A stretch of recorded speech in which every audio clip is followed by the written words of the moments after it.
para el mantenimiento de las oficinas de turismo.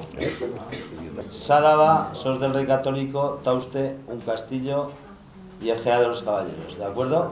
Para el mantenimiento de oficinas de turismo son 4.900 euros. Ah, perdón, 4.130, lo he subido de un plumazo, pero son 4.100 y algo.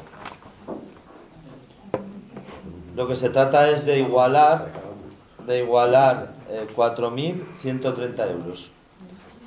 De intentar dar una información igual de toda la comarca, que todas las oficinas tengan uniformidad en esta información, aparte de la promoción propia de cada oficina.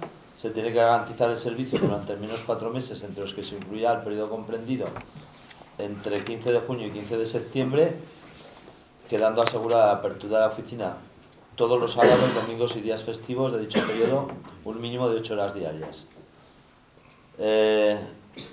Y garantizados estos aspectos mínimos, el Ayuntamiento podrá disponer de la prestación del servicio en la forma que mejor le convenga a sus necesidades, siempre que se satisfagan los compromisos adquiridos con la comarca. Quiero decir que esta subvención no va exclusivamente para personal.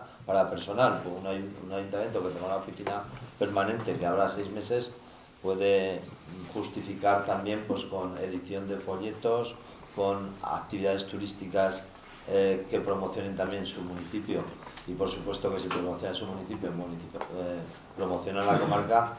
Y bueno, este es el sentido. Y esta subvención lo que recoge es una subvención que venía del Gobierno de Aragón para las oficinas estables de turismo, que ha ido además modificándose en el tiempo en función de los recursos que también nos han disminuido en el IPC y 20 y tantos % de descenso de la financiación.